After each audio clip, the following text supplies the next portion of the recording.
आज HRM chapter हम शुरू कर रहे हैं। नया चैप्टर है, chapter number 9 human resource management के ऊपर जो चैप्टर है, इसका पहला स्टैंडर्ड आज हम शुरू करने जा रहे हैं। लेकिन उसको शुरुआत करने से पहले मैं पूछना चाहूँगा, पिछले जो क्लास थी उसमें कोई डाउट, पिछले चैप्टर में कोई डाउट, कोई भी पॉइंट रह गया हो? पढ़ते हो? जाके घर पे पढ़ते हो स्टैंडर्ड को? मुझे नहीं लगता पढ़ते हो। स्टैंडर्ड एक एक ऑब्जेक्टिव एलिमेंट सारी चीज़ डिटेल में आप पढ़ोगे तो ही फ़ायदा है, नहीं तो कोई फ़ायदा नहीं है। मैं तो आपको हर चीज़ कवर कर ही रहा हूँ, लेकिन आपको देखना है कि कोई चीज़ छूट तो नहीं गई। अगर कुछ भी लग रहा है आपको कि चीज़ समझ में नहीं आई या कोई चीज़ छूट गई है तो आप पूछ सकते हो विदाउट टेंशन। आपको आराम से कोई भी चीज़ समझ में नहीं आ रही है तो मेरे से पूछ लीजिए, मैं और आपको एग्जाम्पल देके बता सकता हूँ। FMS चैप्टर में मैंने जानबूझ के आपको एक ऑब्जेक्टिव एलिमेंट का डिटेल में कुछ चीज़ें नहीं बताई थी, ये जानने के लिए कि आप पढ़ते भी हो कि नहीं पढ़ते हो। किसी का कोई डाउट नहीं आया मेरे पास। तो हम नेक्स्ट चैप्टर पे मूव करें HRM पे, या वो बता दूं आपको? पढ़ा था, ढंग से पढ़ना पड़ेगा, ऐसे नहीं पढ़ा था हाँ सब कुछ कवर हो गया उसमें, नहीं। कंप्रेस्ड एयर की बात की थी मैंने, उसमें आपको मेडिकल गैस पर पढ़ाया था मैंने। कंप्रेस्ड एयर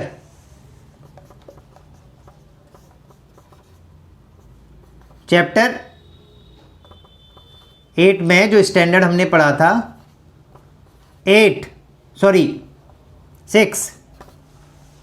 मेडिकल गैस के बारे में, कंप्रेस्ड एयर, ये भी ऑब्जेक्टिव एलिमेंट में मेंशन है। कंप्रेस्ड एयर की क्वालिटी चेक करना है। कहां से? टर्मिनल आउटलेट से। किस एरिया का? OT and ICU। Minimum annually once, साल में कम से कम एक बार। ठीक है, तो मैंने इसीलिए छोड़ा था कि शायद आप ये मेरे से क्वेश्चन पूछोगे। मैंने बोला भी था क्लास के एंड में कि पूछ के आइएगा, लेकिन कोई ढंग से नहीं पढ़ रहा है। इसलिए मेरी ही जिम्मेदारी है, मैं आपको कोई पॉइंट छोड़ने वाला नहीं हूँ, एक एक चीज़ मैं समझाऊंगा। फिर भी डाउट्स है तो पूछ जरूर लेना। आप नहीं पूछ रहे हो, मुझे लग रहा है आपके सारे डाउट्स क्लियर हो रहे हैं। कोई भी पॉइंट मिसिंग करने का कोई फ़ायदा नहीं है, क्योंकि आप लोग पढ़ नहीं रहे हो ना पूछ रहे हो। तो मैं आगे से कोई पॉइंट मिस करने वाला नहीं हूँ, छोड़ने वाला नहीं हूँ। चलिए शुरू करते हैं HRM चैप्टर। इसके हम सारे ऑब्जेक्टिव एलिमेंट्स कवर करेंगे, कुछ भी नहीं छोड़ने वाला हूँ मैं, क्योंकि आप लोग, मुझे नहीं पता इतना डीपली पढ़ पाते हो कि नहीं, बट कोई नहीं, एक्सपीरियंस है, धीरे धीरे आ जाएगा, कोई प्रॉब्लम नहीं। आप क्लासेस पढ़ो, बाद में जाके स्टडी करो, बार बार पढ़ो। बार बार पढ़ोगे तो क्या होगा, वो चीज़ें आपके दिमाग में अच्छे से बैठ जाएंगी।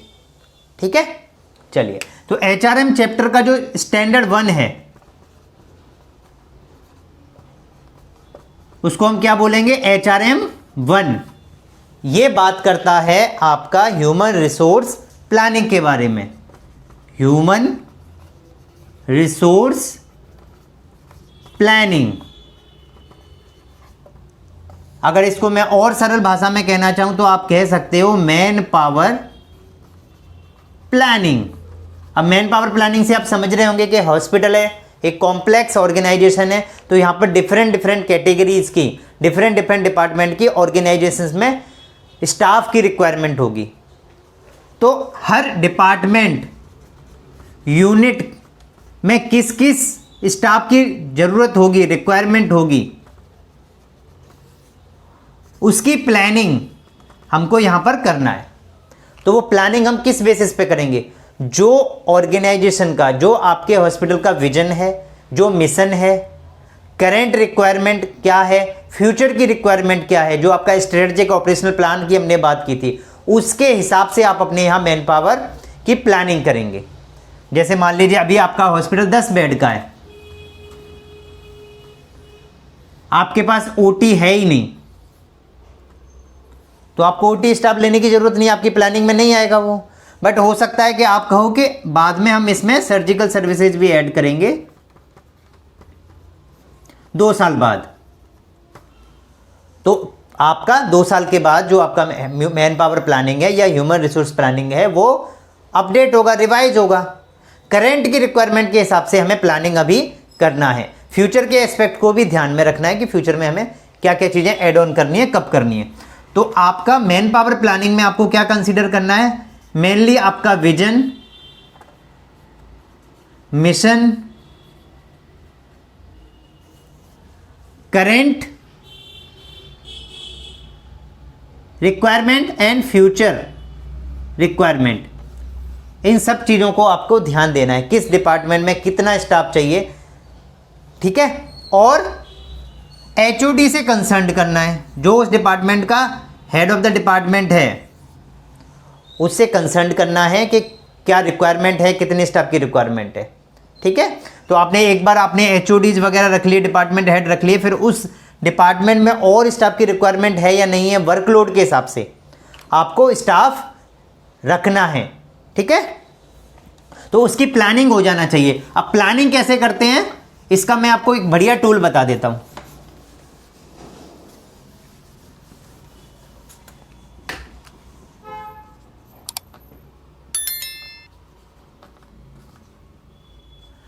सो मैन पावर प्लानिंग कैसे करें, मैं आपको बढ़िया टूल बता रहा हूं। इसको आप इंप्लीमेंट कर रहे हैं तो बहुत अच्छी बात है, और अगर नहीं जानते हैं, नहीं किया है, तो इसको इंप्लीमेंट करना स्टार्ट कर दीजिए। आपका प्लानिंग जैसे आपने बना लिया, मान लीजिए कोई भी फाइनेंशियल ले लिया अप्रैल टू मार्च, या तो आप ले लीजिए, या आप ले लीजिए जैन टू दिसंबर, जैसे भी आप करना चाहें किसी भी साल में, वो आपका एनुअल प्लानिंग हो गया। अब आपने इसमें क्या करना है, आपने यहाँ पर डिपार्टमेंट लिखना है। ओटी हो गया, आपका आईसीयू हो गया, इमरजेंसी हो गया, आईटी हो गया, एमआरडी हो गया, हाउसकीपिंग हो गया, एडमिन हो गया, एचआर हो गया। कहने का मतलब है जितने भी डिपार्टमेंट्स आपके हॉस्पिटल में रिक्वायरमेंट है वो सारे डिपार्टमेंट को आपने लिस्ट डाउन कर लिया। अब इसमें एक और इम्पोर्टेंट चीज़ आपको देखनी मैन पावर प्लानिंग करते वक्त कि वर्कलोड के हिसाब से कितने स्टाफ की रिक्वायरमेंट है, जिसको हम डिफरेंट रेफरेंस गाइडलाइन है उसके हिसाब से भी हम कर सकते हैं।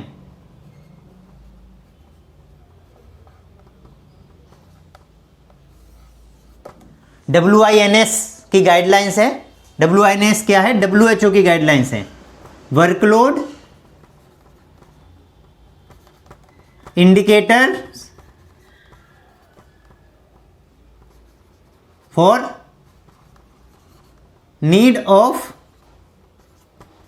स्टाफिंग, यानी कि वर्कलोड के हिसाब से हमें कितने स्टाफ की रिक्वायरमेंट है, कितने डॉक्टर्स चाहिए, कितनी नर्सेज चाहिए, कितने पैरामेडिकल स्टाफ चाहिए, कितने हाउसकीपिंग स्टाफ चाहिए, कितने वार्ड बॉय या वार्ड लेडीज चाहिए, कितने IT पर्सन चाहिए। जो भी स्टाफ की रिक्वायरमेंट है वो वर्कलोड के हिसाब से हमको अपने पास रखना है। ऐसा नहीं करना है कि आपके पास 200 बेड हैं तो 200 बेड के हिसाब से आप अपने स्टाफ रख लें।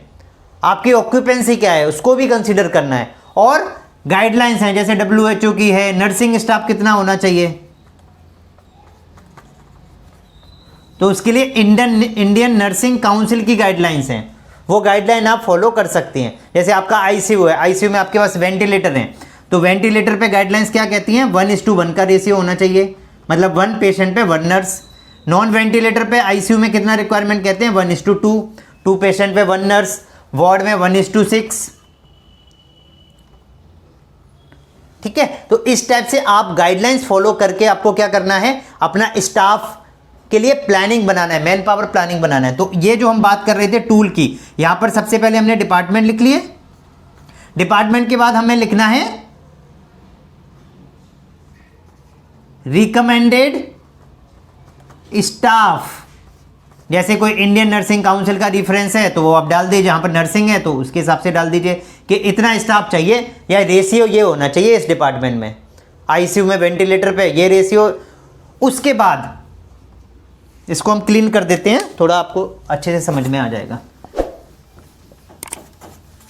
ये टूल बहुत अच्छे से समझ लीजिए, आपको बहुत काम आने वाली है। सो सबसे पहले हमने लिख लिया departments, OT, ICU, emergency, house keeping, HR, accounts, maintenance, what ever, सारे डिपार्टमेंट लिख लिए। दूसरे में हमें लिख लिया recommended staff,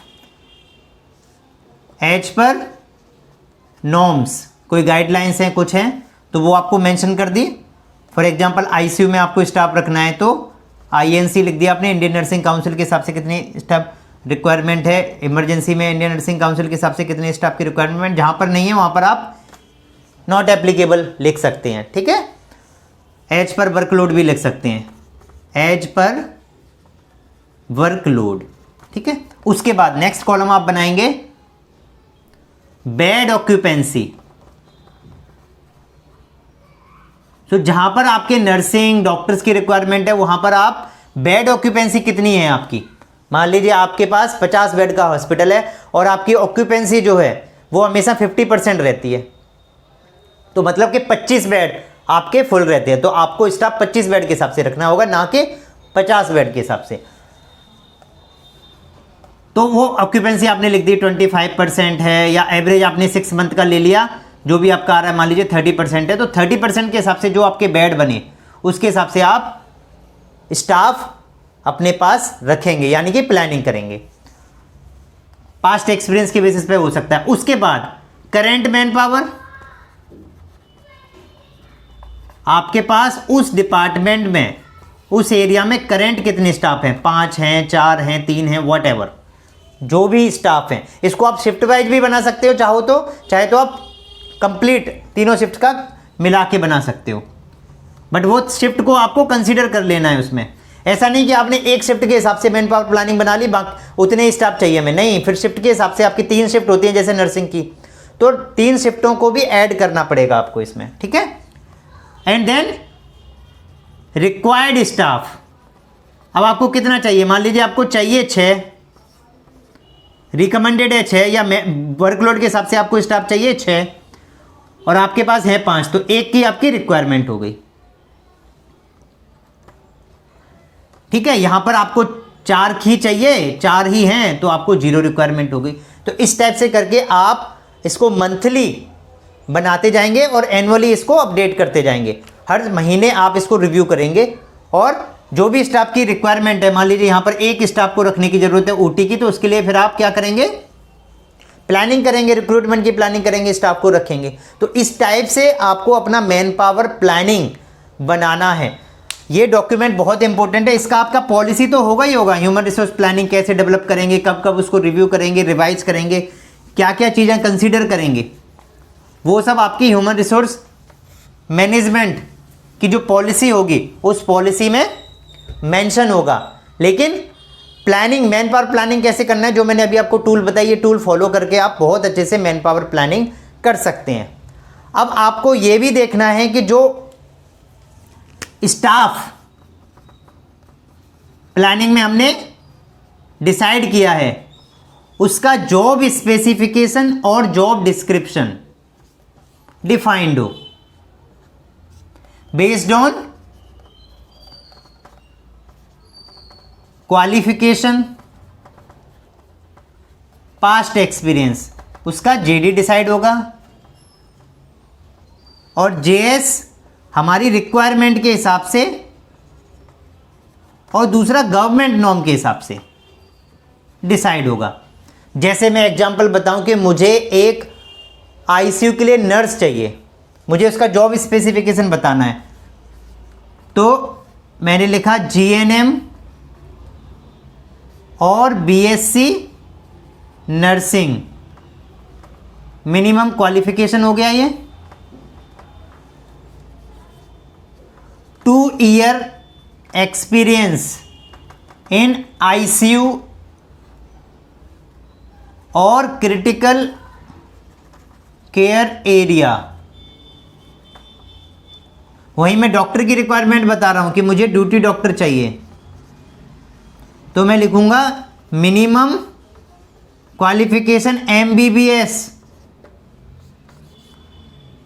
2 year experience in ICU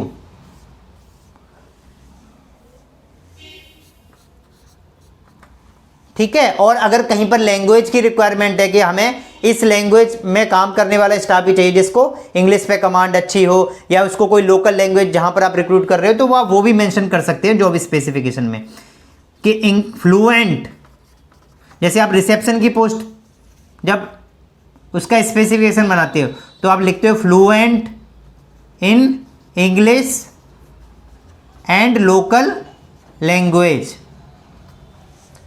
तो जो आपको चाहिए अपने स्टाफ से, किस टाइप का स्टाफ आपको रिक्रूट करना है, जहां पर गवर्नमेंट इन्वॉल्व है वहां गवर्नमेंट की गाइडलाइंस, और जहां पर आपकी खुद की स्पेसिफिकेशन है जो आपका विजन मिशन से मैच करता हो, जो आपका गोल हो, जो आपके स्टैंडर्ड हो, उसके बेसिस पे आप जॉब स्पेसिफिकेशन डिफाइन करेंगे हर स्टाफ का। चाहे वो ओटी टेक्नीशियन है तो diploma in OT, executive post के लिए है तो हो सकता है आप कहें 1 ईयर का एक्सपीरियंस हो या 6 मंथ का एक्सपीरियंस हो। वहीं आप मैनेजर रख रहे हो तो हो सकता है आप 8 से या 10 साल का एक्सपीरियंस मांग रहे हो। तो एज पर रिक्वायरमेंट आप अपने स्टाफ के लिए जॉब स्पेसिफिकेशन, जॉब डिस्क्रिप्शन। अब जॉब डिस्क्रिप्शन क्या है कि वो स्टाफ क्या क्या काम करेगा, वो उसका जॉब डिस्क्रिप्शन है।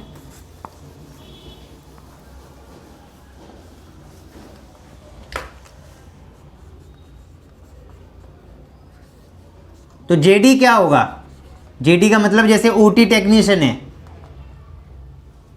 तो उसका क्या जेडी होगा? ओटी की क्लीनिंग करना है ना, कल्चर भेजना, इंस्ट्रूमेंट रेडी रखना,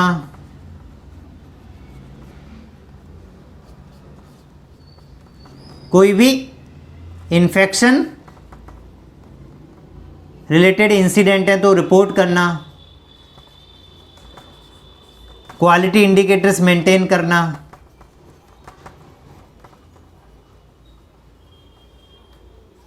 बहुत सारे पॉइंट्स हो सकते हैं। तो जो भी स्टाफ जिस एरिया का है उसके एक्सपीरियंस के बेसिस पे, उसकी क्वालिफिकेशन के बेसिस पे आप उसका जेडी डिफाइन करेंगे।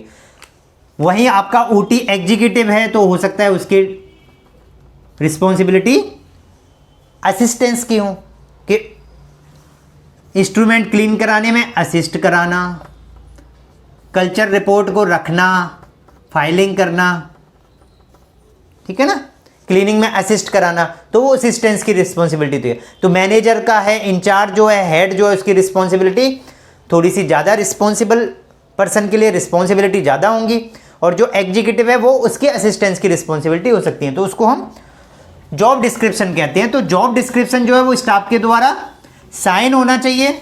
स्टाफ को उसके बारे में पूरा वेल एजुकेटेड करना है, बताना है कि उसका क्या जेडी है और क्या उसका जॉब स्पेसिफिकेशन है, वो भी हमें डिफाइन कर देना चाहिए।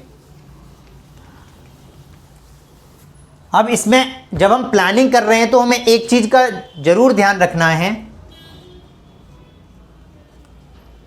कि ये जो हम प्लानिंग अभी मैंने बात की थी वो तो हमने कर ली अपने विजन मिशन वैल्यू के बेसिस पे और फ्यूचर प्लान के ऊपर।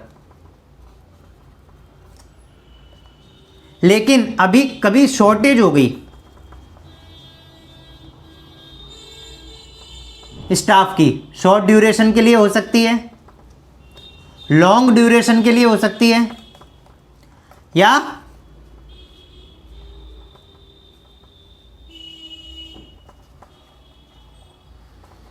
कोई इमरजेंसी सिचुएशन में एकदम से हो सकती है, सडन। तो उसके लिए हमारे पास क्या प्लानिंग है, उसको हम बोलते हैं कंटिंजेंसी प्लान। क्या बोलते हैं? Contingency plan. So contingency plan मतलब स्टाफ को कैसे मैनेज करेंगे, कैसे हम हॉस्पिटल की सर्विसेज को सर्व करने में कोई प्रॉब्लम ना आए, फंक्शनिंग उसकी स्टॉप ना हो, रुके ना, उसके लिए हमें प्लानिंग करनी पड़ेगी। तो जब हम मैन पावर प्लानिंग कर रहे हैं उसके साथ साथ हमें इस टाइप की सिचुएशन कि कोई एकदम से कोई शिफ्ट में, मान लीजिए कोई शिफ्ट में एकदम से ज़्यादा पेशेंट आ गए तो कैसे मैनेज करेंगे हम। कोई लॉन्ग ड्यूरेशन के लिए पेशेंट ज़्यादा रहने वाले हैं। अब शिफ्ट में जैसे कि मान लीजिए कोई एक्सटर्नल डिजास्टर हो गया और एकदम से इमरजेंसी में बहुत सारे पेशेंट आ गए, तो इमरजेंसी सडन वॉल्यूम ज़्यादा बढ़ जाएगा पेशेंट का, तो सडन नीड बढ़ेगी स्टाफ की। तो कैसे मैनेज करेंगे वो आपको प्लानिंग में डालना पड़ेगा। दूसरे स्टाफ को आप दूसरे कामों में लगा के कोई दूसरे एरिया से स्टाफ को बुलाएंगे उस एरिया में काम करने के लिए। इस टाइप से स्टाफ जो ऑलरेडी स्टाफ है उसको एक्स्ट्रा ड्यूटी आवर्स करा के आप मैनेज करेंगे, वो सब चीज़ें आपको प्लानिंग में डालनी पड़ेंगी। लॉन्ग ड्यूरेशन के लिए अगर है तो उसके हिसाब से आपको प्लानिंग करनी पड़ेगी।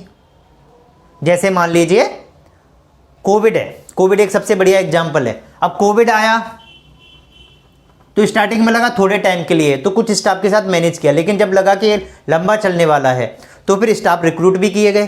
तो लॉन्ग ड्यूरेशन में आपको कैसे प्लानिंग करना है, कैसे स्टाफ अरेंज करेंगे, कहाँ से स्टाफ बुलाएंगे या स्टाफ को एक्स्ट्रा पे करके उनसे एक्स्ट्रा काम करवाएंगे, वो सब आपको प्लानिंग में सोचना पड़ेगा। कुछ हॉस्पिटल्स क्या करते हैं, एक पूल बना लेते हैं स्टाफ का।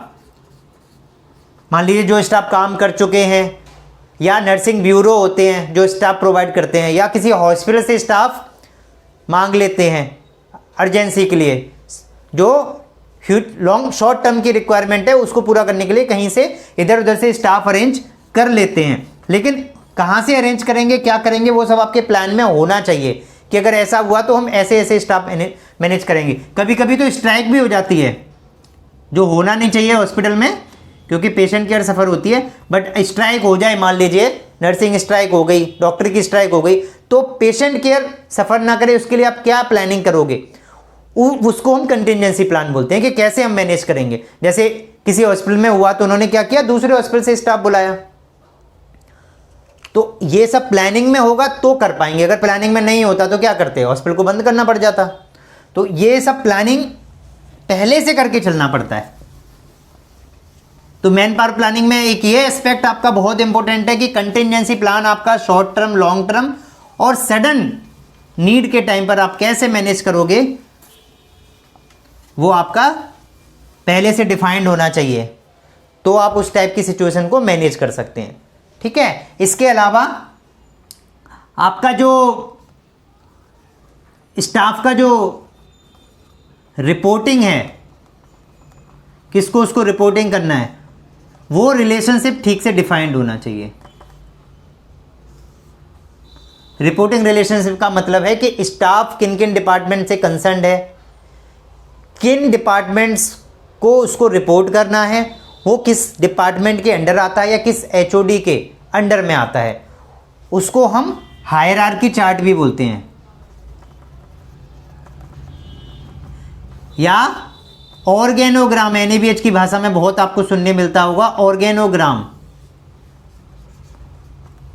तो ऑर्गेनोग्राम हमारा ठीक से डिफाइंड होना चाहिए, जिसमें रिपोर्टिंग रिलेशनशिप ठीक से डिफाइंड हो कि ये एमएस है, एमएस के अंडर में मान लीजिए कंसल्टेंट है, एडमिन है, एडमिन के अंडर में हाउसकीपिंग है, मेंटेनेंस है, व्हाटएवर। तो इस टाइप से करके आईसीएन है, अब आईसीएन एनएस को भी रिपोर्ट करेगी और इधर आईसीओ को भी रिपोर्ट करेगी। तो reporting relationship. And then organogram में ये भी ध्यान रखना है कि जो आपकी कमेटीज हैं वो भी इसका पार्ट होना चाहिए। ऐसा नहीं है कि केवल आप जो आपके डिपार्टमेंट्स हैं या आपके स्टाफ हैं उन्हीं को आप ऑर्गेनोग्राम में मेंशन करें, कमेटीज को भी आपको मेंशन करना है कि कौन सी कमेटी किसके अंडर में आ रही है, कौन उसका एचओडी है। जैसे आईसीयू हो गया तो इसके अंडर में एचआईसी कमेटी हो जाएगी, एमएस के अंडर में आपकी डीटीसी कमेटी हो जाएगी, ड्रग एंड थेरेपेटिक कमेटी। कोई क्वालिटी हेड है तो उसके अंडर क्वालिटी कमेटी हो सकती है, मेंटेनेंस हेड है, फैसिलिटी सेफ्टी ऑफिसर है या सीनियर एडमिनिस्ट्रेटिव ऑफिसर है, उसके अंडर में आपकी सेफ्टी कमेटी हो सकती है। तो वो कमेटी का भी आपका इसमें ऑर्गेनोग्राम में डिफाइंड होना चाहिए। ठीक है,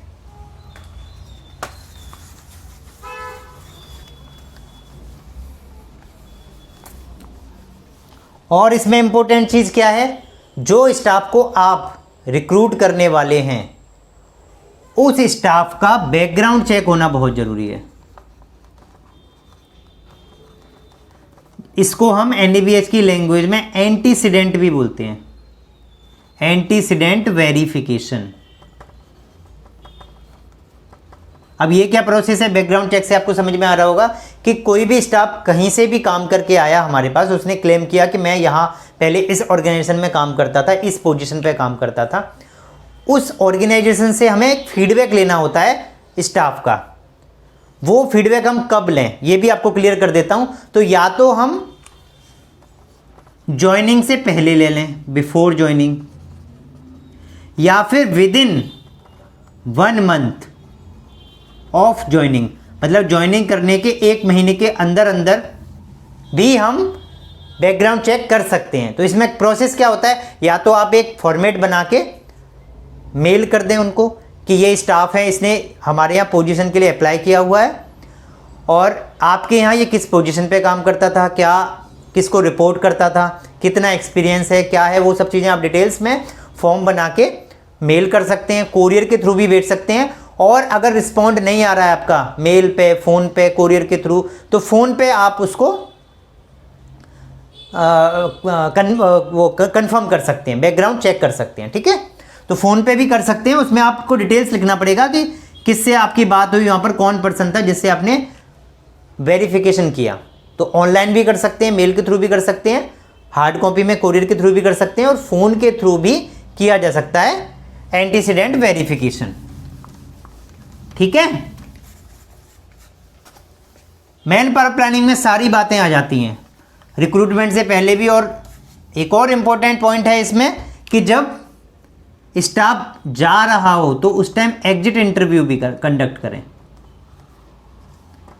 मतलब कि जब स्टाफ आपके हॉस्पिटल से रिजाइन दे दे, छोड़ के जा रहा हो, लीव कर रहा हो आपकी ऑर्गेनाइजेशन का, तो उस टाइम उससे पर्सनल इंटरव्यू लें या एक फॉर्म डेवलप करें, एग्जिट इंटरव्यू का फॉर्म, जिसमें आप उससे फीडबैक लें अपने ऑर्गेनाइजेशन को इम्प्रूव करने के लिए कि आप क्यों छोड़ के जा रहे हो, वाई,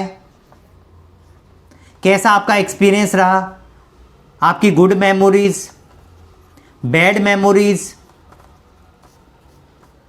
कोई सजेशंस आप देना चाहते हो, या कोई कंप्लेंट है आपकी, आप दोबारा यहाँ रीजॉइन करना चाहेंगे, नहीं करना चाहेंगे। इस टाइप से list of documents, list of questionnaire आप बना सकते हैं जो आपके फायदे के लिए ज़रूरतमंद हो। वो सारे पॉइंट्स आप उसमें कंसीडर करके लिख सकते हैं, क्यों आप छोड़ रहे हो, क्या पर्पज है ना।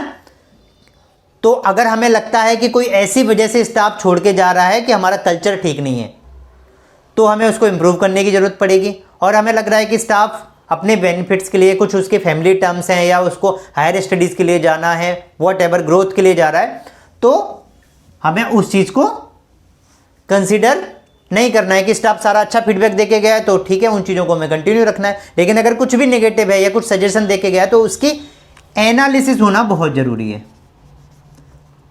तो एग्जिट इंटरव्यू हमें लेना है, और उस एग्जिट इंटरव्यू का जो रिकॉर्ड है उसको सेव करके रखना है, उसकी एनालिसिस करना है कि कहाँ पर हम इम्प्रूव कर सकते हैं फॉर स्टाफ वेलबीइंग, स्टाफ को अच्छी से अच्छी सुविधाएं प्रदान करने के लिए स्टाफ यहाँ पर अच्छा फील करें।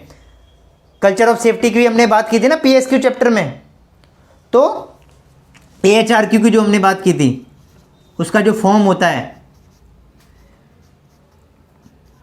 वो हम यहाँ पर डिटेल में आगे बात करेंगे। तो स्टाफ की सेफ्टी के लिए हमें एएचआरक्यू का फॉर्म, सेफ्टी कल्चर का फॉर्म भी भरवाना चाहिए, और एग्जिट इंटरव्यू भी लेना चाहिए, जिससे हमें पता लगे कि हम कहीं लैकिंग तो नहीं है।